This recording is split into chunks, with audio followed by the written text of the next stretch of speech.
오늘은 레위기 세 번째 시간 속죄법에 대한 이야기를 나누도록 하겠습니다. 우리는 지금 평생 한번 들어볼까 말까한 레위기 강해 설교를 나누고 있습니다. 아마 이번 레위기 강해 설교를 하게 되면 제가 은퇴하기 전 27년 동안 레위기 강해를 안 할 가능성이 있습니다. 그리고 그 이후에 오신 분들은 홈페이지에 있는 동영상을 통하여 아마 스스로 설교를 들어야 되지 않을까 이렇게 추측해 봅니다. 그런 면에서 라이브로 레위기 설교를 들을 수 있는 여러분들을 주님의 이름으로 축복합니다. 조금 어렵긴 하지만 이 말씀이 여러분들의 삶에 큰 변화와 은혜가 되는 시간 되기를 주님의 이름으로 소망합니다. 레위기의 핵심은 거룩이라고 말했습니다. 거룩. 하나님이 거룩하시니 하나님의 백성도 거룩해야 된다. 그래서 너희들이 거룩하게 하기 위한 하나님의 법을 우리 가운데 주셨는데 그것이 바로 레위기입니다. 혹 우리가 죄를 짓게 되면 제사를 통하여 용서함 받는 법을 우리 가운데 주셨습니다.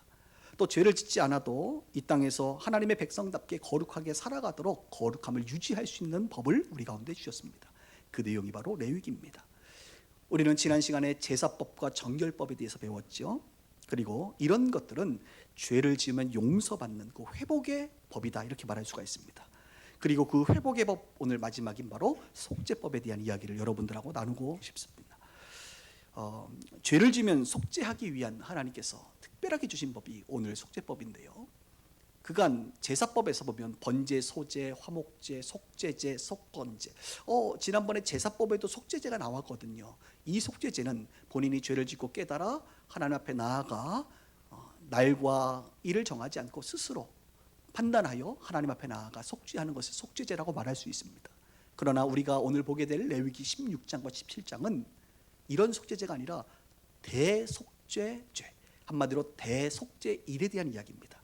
1년에 한 번 하나님께서 이스라엘 백성들과 제사장의 가족들과 제사장 자신과 성소를 위한 거룩함을 회개와 속죄의 시간을 가져라라고 우리 가운데 주신 그런 대속죄일이다 이렇게 말할 수가 있습니다. 그런 면에서 제사법에서 나오는 속죄제와 좀 구분할 필요가 있다는 것을 먼저 말씀을 좀 드립니다.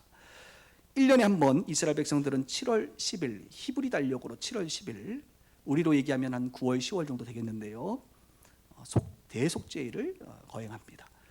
이날은 성경의 표현대로 말하면 안식일 중에 안식일이다. 매우 중요한 날이죠.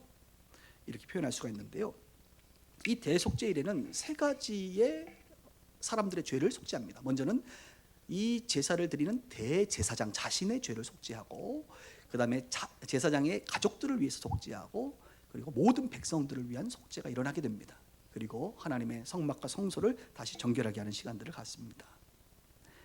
1년에 한 번 그렇게 하는 것이에요. 그런데 예전에 성막에 대한 설교를 하면서 제가 이 부분을 잠깐 언급했던 기억이 있습니다. 그러나 우리 빗속에는 매주 새로운 분들이 오시기 때문에 다시 한번 정리해서 좀 말씀을 드리도록 할게요. 대제사장과 자신의 가족을 위한 속죄를 위하여 먼저 대제사장이 몸을 정결하게 하고 나서 거룩한 세마포 옷을 입게 됩니다. 이 옷은 스스로 평상시에 입었던 대제사장의 옷이 아니라 이날만을 위한 특별한 거룩한 세마포 옷입니다. 속옷으로부터 시작해서 겉옷에 이르기까지 하나님이 말씀하신 그 옷을 말합니다.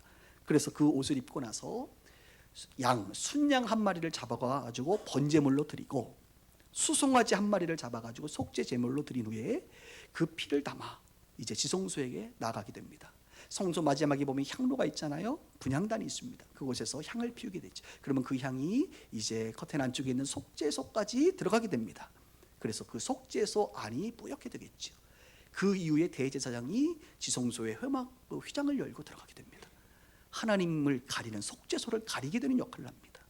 하나님과 친히 맞닥뜨리지 않도록 그런 향을 피우게 됩니다. 그래서 지성소 안으로 대제사장이 들어가 네 뿔에 피를 묻히고 속죄소에 7번 피를 뿌림으로 말미암아 이제 대제사장 자신과 그의 가족들의 죄를 속죄하게 됩니다. 그리고 나서 다시 그는 나왔다가 이제 백성들의 죄를 속죄하기 위하여 다시 한번 이러한 작업을 합니다. 양 한 마리 순양을 잡아가지고 번제물로 드리고, 그 다음에는 수송아지가 아니라 숫염소 둘을 취합니다. 이 숫염소 둘을 취해서 거기에 안수를 하고 나서요, 그 중에 제비를 뽑아 한 마리를 죽입니다. 그래서 피를 받아 역시 지성소에서 7번 피를 뿌리는 똑같은 예식을 합니다. 그리고 나와서 한 마리의 이 염소를 어디로 보내죠? 광야로 보내게 됩니다. 광야로. 안수하고 나서 광야로 보내요.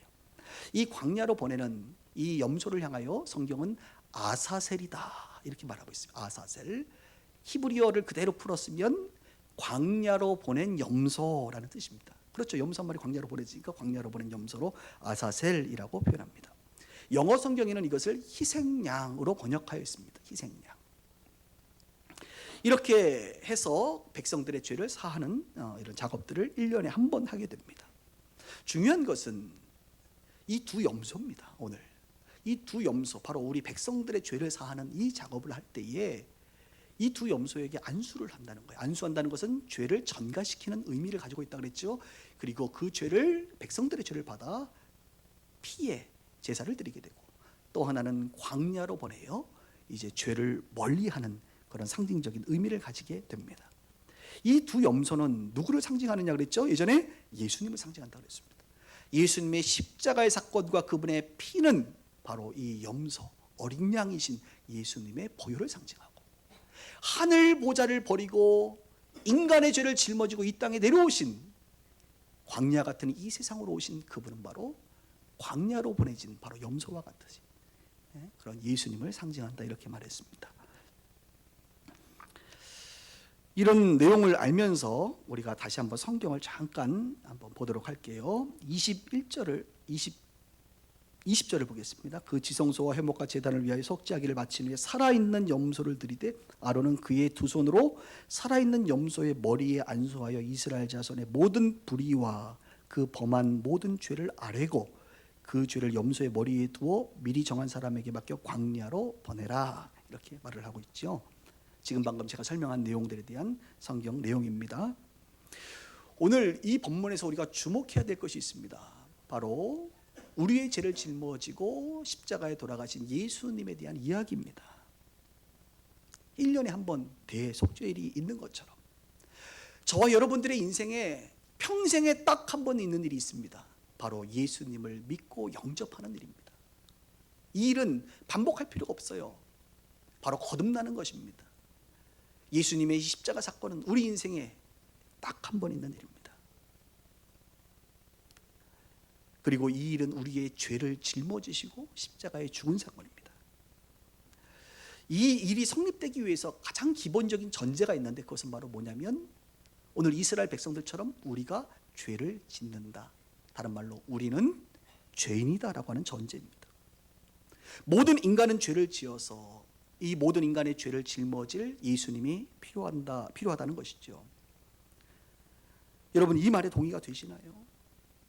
거듭난다는 것은 전제가 있습니다. 내가 죄인이다라고 하는 전제입니다. 지금 이 시대에도 모든 인간들을 향하여 성경은 죄인이다라고 선언하고 있습니다. 본인이 느끼기에 죄인이 아닌 것처럼 느낄지 모르지만 성경은 너무나도 분명하게 여러 번에 걸쳐서 모든 인간은 죄인이다. 마치 모든 이스라엘 백성들이 1년을 살아가면서 죄에 오염되듯이 모든 인간은 태어남과 동시에 이 죄된 세상에서 죄를 짓게 된다. 여러분, 죄 지으면요, 왜 죄 짓는다 그랬어요? 죄인이기 때문에 죄 짓는 거예요. 여러분이 죄를 지을 때마다 계속 깨닫는 것은 무엇이냐면, 아, 인간은 죄인이구나, 이것을 깨닫는 거예요. 로마서 3장 23절은 말합니다. 모든 사람이 죄를 범하였음에 하나님의 영광에 이르지 못하다. 모든 사람이 죄를 범하였다. 또 로마서 5장 12절은 말합니다. 그러므로 한 사람으로 말미암아, 아담이지요, 죄가 세상에 들어오고 죄로 말미암아 사망이 들어왔나니 이와 같이 모든 사람이 죄를 지었으므로 사망이 모든 사람에게 이르렀다. 왜 사람이 죽어요? 죄의 결과거든요. 모든 사람은 죽지 않은 사람이 없어요. 다 죽어요. 그것은 죄인이다라고 하는 전제가 그 안에 깔려 있다는 것입니다. 저와 여러분들은 죽습니다. 우리는 죄인이기 때문에. 성경은 이것을 우리 가운데 도전하고 있지요. 이 죄인인 것을 우리가 깨닫고, 그리고 오늘 이 죄를 짊어지고 광야로 나아가고 죽어 피를 쏟은 이 희생양처럼 바로 예수 그리스도께서 이 땅에, 광야 같은 이 땅에 오셔서 십자가에 피를 쏟으셨다는 사실이죠. 바로 무엇 때문입니까?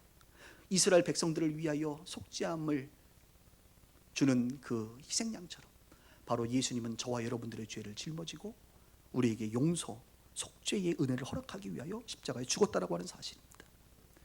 그리고 성경은 이것에 대해서 조금 더 구체적으로 말하고 있는데 한번 들어보십시오. 히브리서에 보면 이런 표현이 나옵니다. 오직 그리스도는 죄를 위하여 한 영원한 제사를 드리시고 하나님 우편에 앉으셨다. 또 이런 표현이 나옵니다. 이제 자기를 단번에 제물로 드려 죄를 없이 하시려고 나타나셨다. 단번에 제물.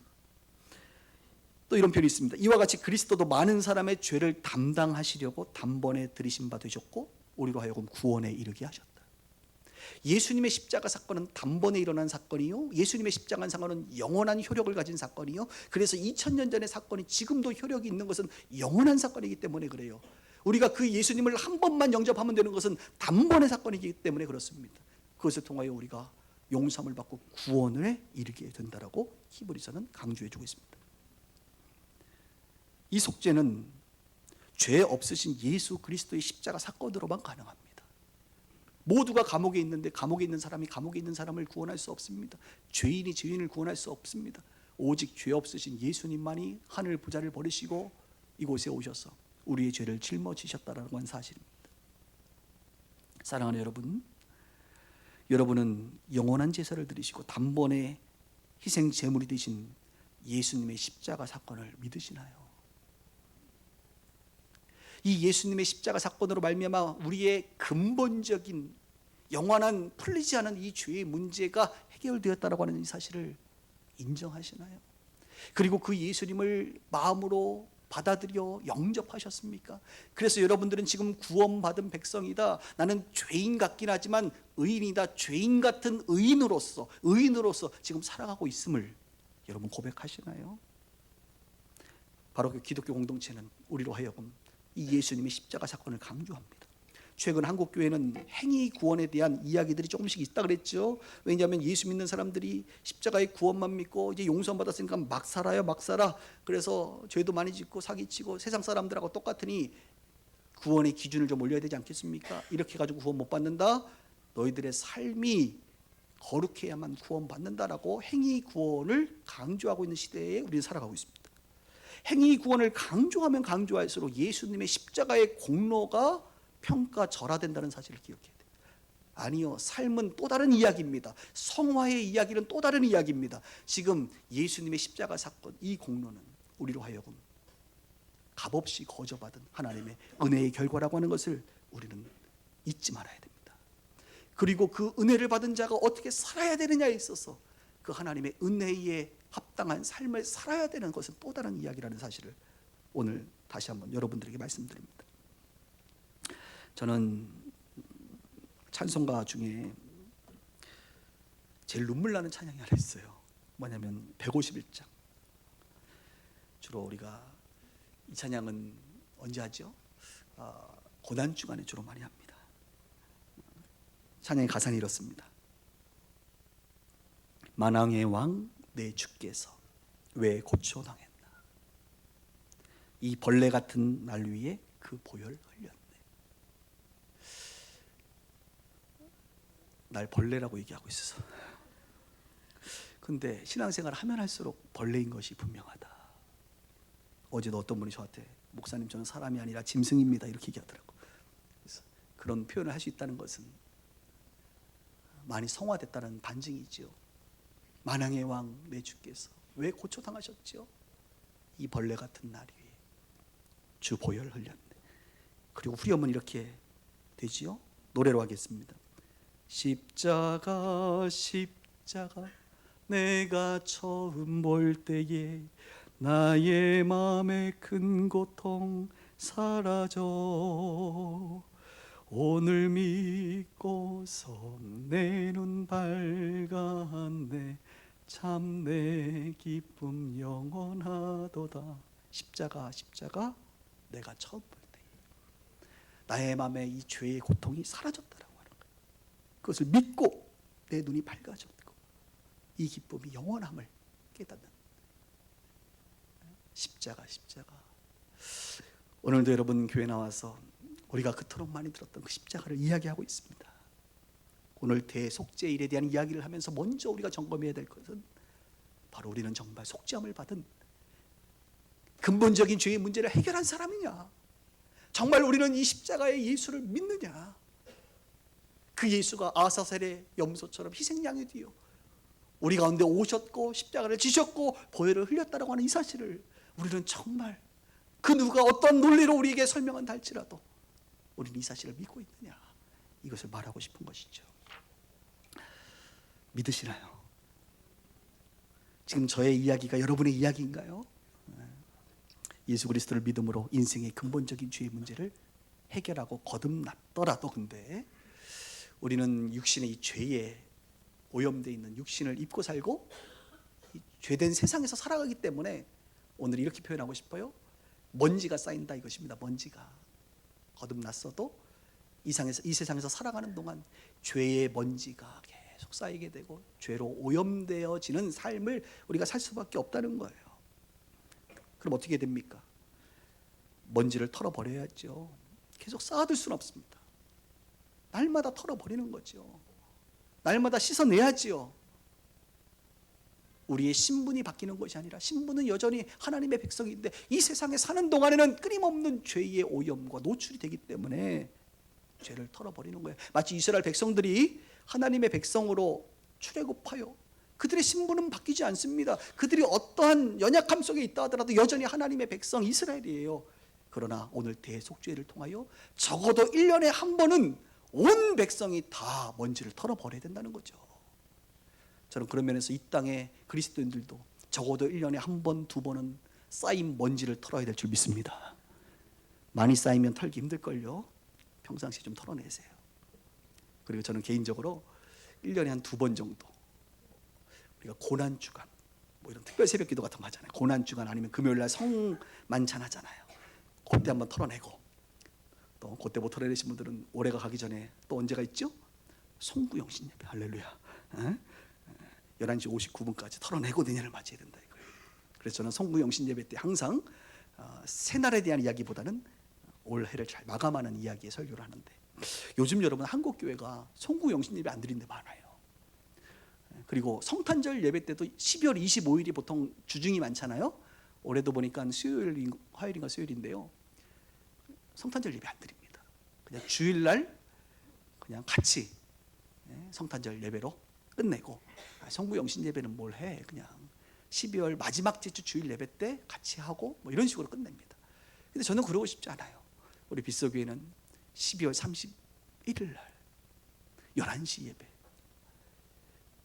그리고 10시부터는 분위기 좀 기도하는 분위기 잡아드릴 테니까 일찍 오셔서 묵었던 1년간의 먼지와 때들을 벗겨낼 수 있기를 주님의 이름으로 축복합니다. 그게 필요한 것 같아요. 마치 오늘 대속죄일 것 같은 그런 시간이 이 시대에도 우리 그리스도인들에게 필요하다는 것이죠. 어떤 사람들은 말합니다. 목사님 저는 예수를 믿기 때문에 이제 죄인이 아닙니다. 저는 죄가 없습니다라고 말해요. 그것처럼 거짓말이 없습니다. 정말로 양심이 있다고 한다면 우리가 죄 없다고 말할 수가 없습니다.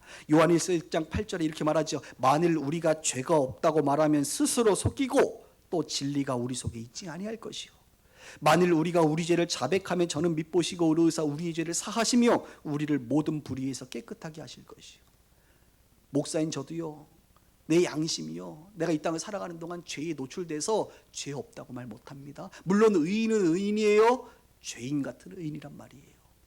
죄 있습니다. 우리 모두 죄인입니다. 그런 면에서 죄 없다고 말하지 마세요. 이것은 스스로를 속이는 것입니다. 잘못된 교리에 휩싸여 있는 것입니다. 그렇지 않습니다. 우리는 자백해야 됩니다. 밉으시고 의로우신 용서하시는 그분 앞에 날마다 나아가 속죄 제를 드리고 1년에 한 번 대속죄를 드리듯이 늘 주 앞에 나아가 회개해야 됩니다.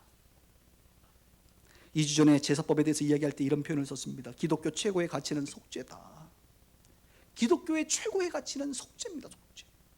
아무리 우리가 의롭게 살고 선하게 살고 죄를 안 지으려고 해도 어쩔 수 없이 우리는 죄를 지을 수밖에 없는 존재라는 것을 인정하자고요.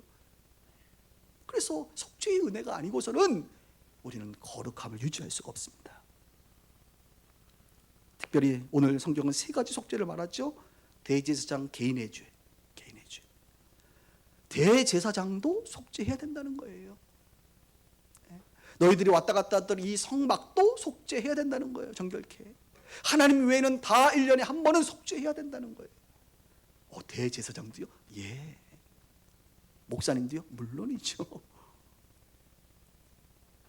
1년을 살아가면서 개인적인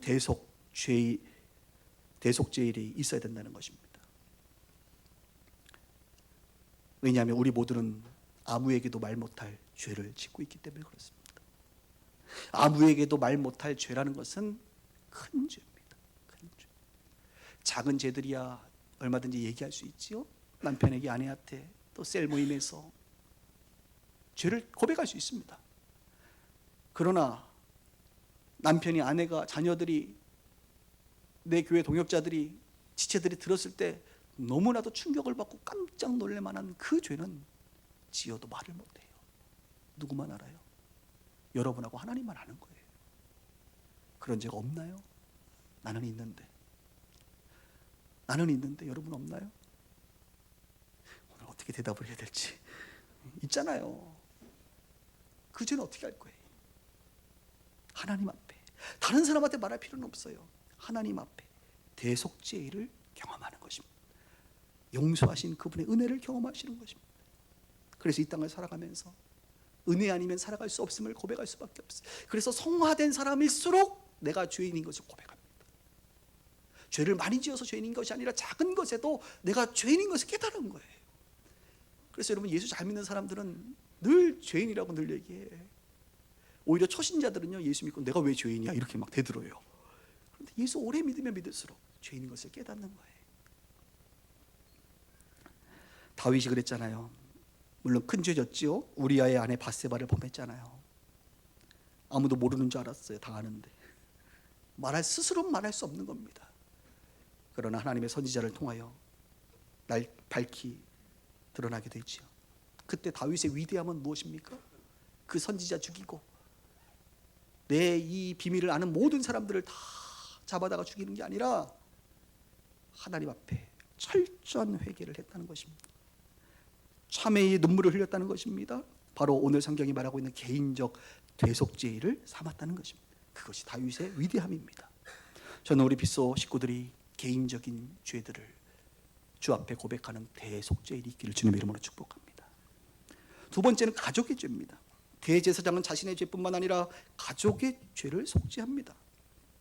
그는 영적인 가장입니다.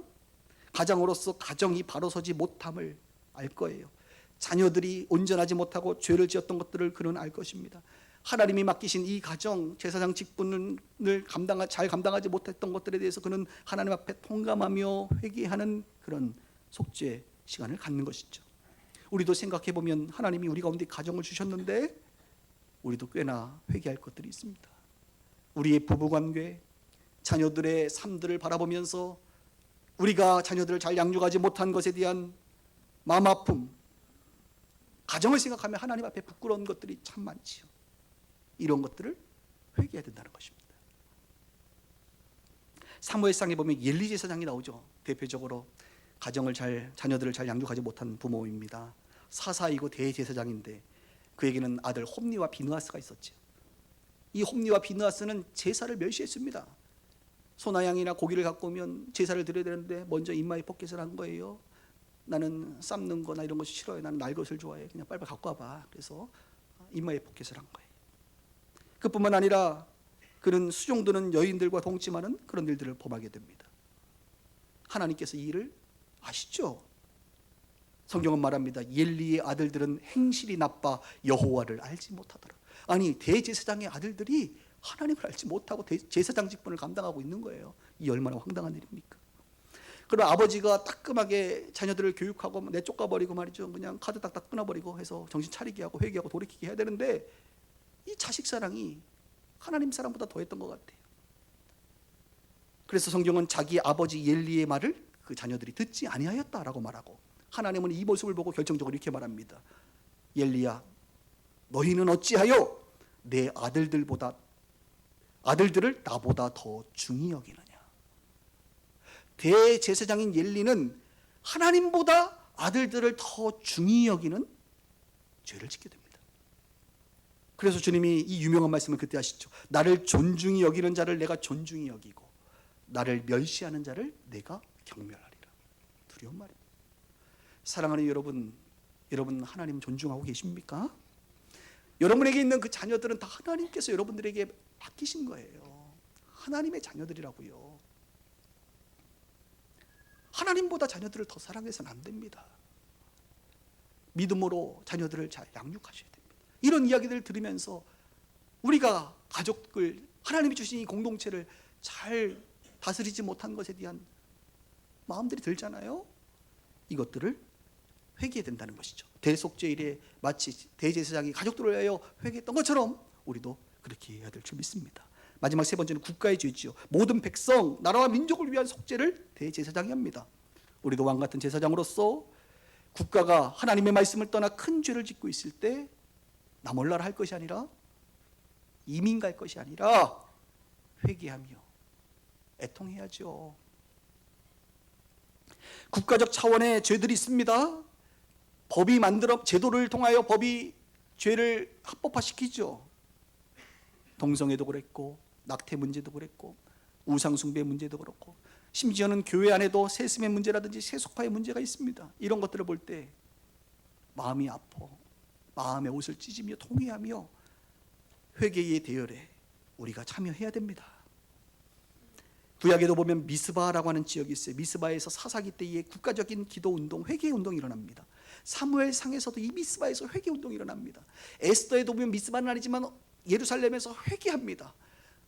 느헤미야에도 보면 함께 모여 회개합니다. 하나님의 백성들은 국가적 차원의 이런 죄들을 합심하여 함께 모여 회개할 필요가 있어요.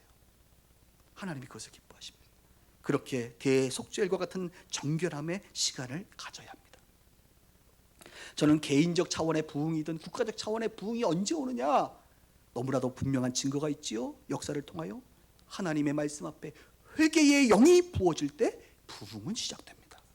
1900년도 초에도 영국, 유럽, 미국, 한국까지 이 부흥이 일어났던 이 결과들을, 내용들을 살펴보면 모두가 회개의 영, 하나님의 말씀 앞에 회개하는 일들이 벌어졌기 때문에 부흥이 터져버린 거예요. 저는 여러분의 인생의 개인적 부흥을 여러분들이 갈망하신다면 먼저 회개의 자리로 나아가야 됩니다. 그리고 하나님, 회개의 영을 나에게 부어주세요. 나로 하여금 죄를 보게 하시고 정말로 다윗처럼 눈물로 회개하는 그것이 곧 부흥의 시작이라 이것입니다. 저는 우리 성도들을 볼 때 그런 분들을 많이 봐요. 너무 그래서 기뻐요. 성도들이 회개하는 모습을 보면 이것처럼 기쁜 게 없습니다. 이번 주에도 어느 청년이 저한테 얘기하는 거예요. 마치 고해성사듯이, 목사님 이번 연도는 정말 광야 생활을 했다고. 그 말을 들으니까 갑자기 내가 맛있는 초밥을 사줬어요. 그래서 할렐루야. 광야 생활을 했다고. 그러면서 자기가 이렇게 얘기하는 거예요. 자기가 내게 교만했다고. 여러분, 나 교만합니다 이렇게 말하는 게 쉽지가 않습니다. 이 말 하기까지 어떤 사람은 5년이 걸리고 10년이 걸리고 평생이 걸릴 수 있어요. 제가 그 말을 듣는데 얼마나 기쁜지. 광야 생활 혼자 하는 거 아니고 목사님 옆에 있으니까 힘들면 같이 가자. 그러고 이제 격려했는데, 또 어느 한 분은 자영업 하시는 분이신데, 이분은 우리 교회 식구는 아니지만 제가 이끄는 기도 모임에 한 3년 전부터 꾸준하게 나오시는 분이에요. 기도 모임을 하면 이제 처음에 왔는데 이게 어깨 힘이 많이 들어갔더라고. 그래서 그렇구나.